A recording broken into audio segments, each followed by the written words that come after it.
యేసుక్రీస్తు యొక్క రెండవ రాకడకు లోకములో మొదటి సూచన ఏంటనంటే పాపము విస్తరించి ఉంటుంది. దేవుని సన్నిధిని అది చెడిపోయి ఉండడం అంటే ఏంటి? భూలోకం బలత్కారముతో నిండి ఉండడం అంటే ఏంటి? అత్యాచారాలు విపులంగా జరుగుతున్నటువంటి లోకం.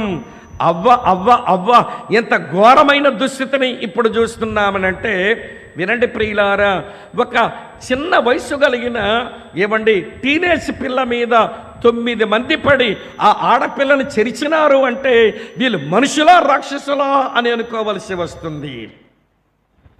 తమ్ముడా, నేను పొలం పనికి పోతున్నాను రా, చిన్న పిల్లను ఉయ్యాల్లో పెట్టా, దాన్ని కొంచెం చూసుకో తమ్మి అని చెప్పి పొలం పనికి వెళితేను ఆ చిన్న పిల్ల మీద పడి అక్క తాలూకా కూతురు చిన్న పిల్ల మీద పడి వీడు అత్యాచారం చేయడానికి పూనుకుంటే, మామయ్య నీ అక్క కూతురురా, నువ్వు చేస్తున్నది ఏంటో నాకు అర్థం కావడం లేదు, నాకు బాధగా ఉందరా, ఏంటిట్లా ప్రవర్తిస్తున్నామని నోరిప్పి చెప్పలేని ఉయ్యాల్లో ఉన్న పాప మీద పడి వీడు అలా అత్యాచారం చేస్తున్నాడనంటే వీడు మనిషా, వీడు పశువా?